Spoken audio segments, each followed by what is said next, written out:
el pecado nos hirió, pero el Señor en su máxima misericordia vino a morir por cada uno de los que estábamos aquí.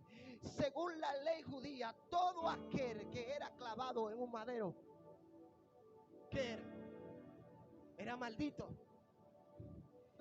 Pero algo era que Jesús venía a contraponer la maldición. Era algo que Jesús venía a contraponer la enfermedad. Era algo que Cristo venía a contraponer la muerte. Y digo, yo vengo a cautivar el cautivo. Yo vengo a cautivar la cautividad. Yo vengo a matar la muerte. Yo vengo a deshacer el plan de maldad sobre la raza humana. ¿Y sabe algo? Él no simplemente fue clavado en la maldición. Él cargó la maldición. Él cargó nuestros pecados. Él cargó nuestras enfermedades. Él cargó todas nuestras dolencias. Él fue herido por nuestras rebeliones. El castigo de nuestra paz fue sobre Él. Y por su llaga nosotros fuimos curados. Por su llaga la cautividad la llevó cautiva. Le digo a la muerte, muerte, ¿dónde estás? Al sepulcro, ¿dónde está tu victoria? Y muerte, ¿dónde está tu aguijón? Porque he venido a matarte, he venido a deshacerme de ti. ¿Y sabe algo?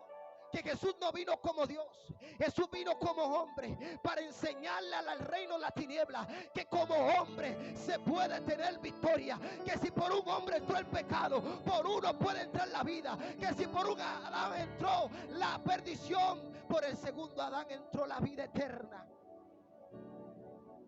La vida eterna. Y cuando nosotros entendemos que nuestro amor, que nuestro perdón es inalcanzable y lo tenemos, nosotros lloramos cuando hablamos del sacrificio de Cristo, porque no éramos merecedores de ese perdón. Cuán malos somos nosotros, cuán mal agradecidos somos de Dios, cuán mal pagadores somos nosotros. Cuando a Él lo latigaban, a Él le daban sus latigazos, Él pensaba en el pecado de la raza humana. Todos nuestros pecados fueron sobre Él. Por eso yo no, a veces estoy pasando por momentos duros y recuerdo que lo que Él pasó fue mayor de lo que yo estoy pasando.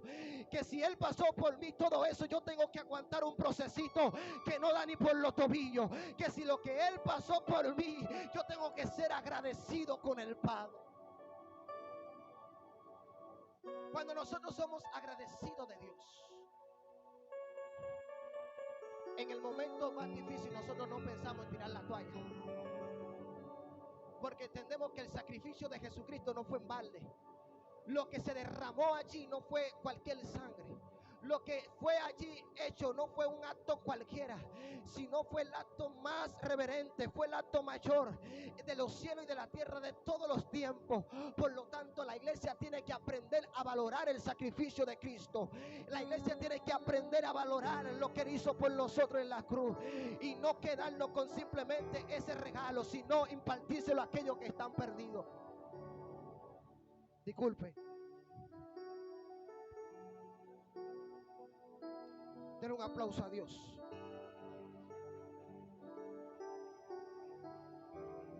Entonces, porque si fuimos liberados por la redención, si fuimos comprados por la sangre de Cristo, ¿por qué caminamos como esclavos? ¿Por qué caminamos como que seguimos bajo la jurisdicción egipcia con los pensamientos? Porque tenemos que entender claramente que si ya Él nos redimió, ya nosotros no podemos vivir bajo la cultura de esclavitud. Porque si Él nos libró de la casa de servidumbre, nosotros no podemos seguir practicando lo que practicábamos en el mundo. Y tomando una parte de la historia hebrea, cuando estaba en Israel, Dios liberó, Dios los redimió de la mano del faraón. Pero cuando ellos estaban en Egipto, cuando ellos estaban en el desierto, preferían estar esclavos. Porque la gente a veces no sabe el valor de la libertad. Y por eso hay personas que no conocen el valor de la libertad y siguen pensando: si yo estuviera en el mundo, y si cuando yo era impío, ay, si yo... Es que usted no conoce lo que es la libertad. Los israelitas iban por el desierto y anhelaban volver a Egipto. Por eso yo vengo a decirte, iglesia, que valore la libertad que tú tienes. Porque no todo el mundo es libre en estos tiempos. Vengo a decirte y a decodificarte y a decirte que si tú estás caminando con una mentalidad de esclavitud, suelta esa mentalidad. Nosotros no fuimos llamados para estar en esclavitud. Nosotros fuimos llamados para estar en libertad. Por eso tenemos que buscar la libertad cada día, porque el Señor nos liberó con su sangre. Entonces tú estás volviendo donde Dios te sacó. Tú estás volviendo a embarrarte del lodo que Dios te quitó. Porque no es posible que si Dios te limpió, tú quieras vivir una vida de esclavitud. Tú quieras vivir una vida de pecado. Tú quieras vivir subiendo la misma foto de TVT cuando tú estabas en el mundo. Tú no puedes vivir en eso.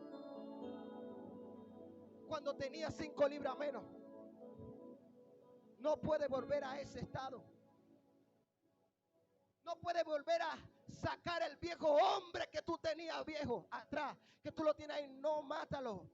Hay personas que lo tienen de una gaveta guardado para cualquier rato sacarlo y montárselo. Eso no está bien.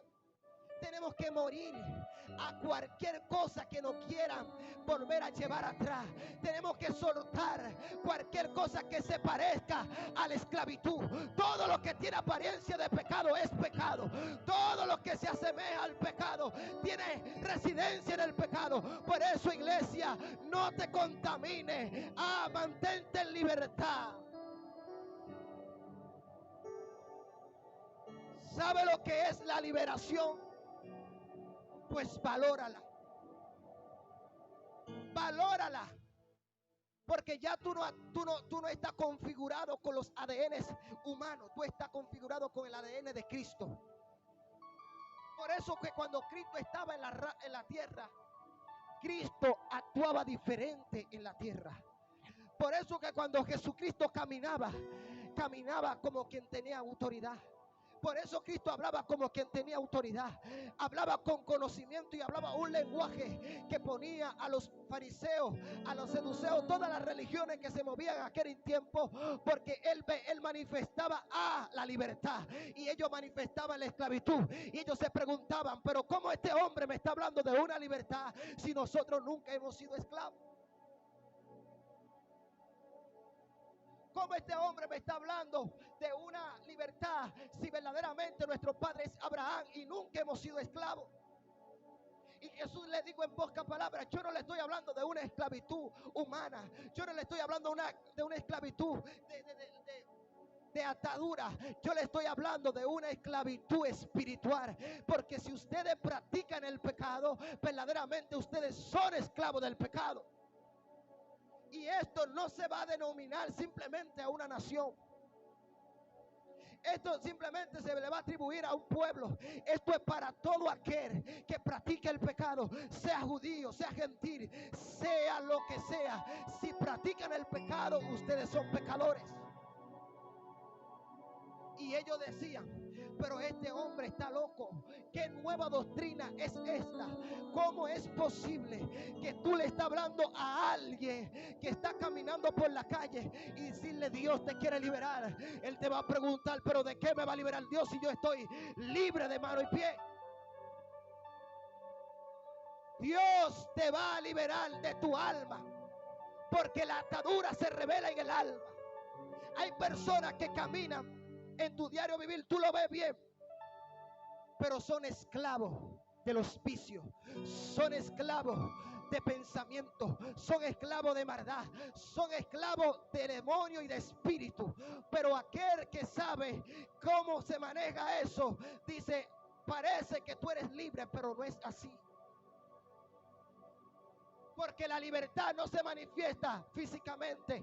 La libertad que yo hablo se manifiesta espiritualmente.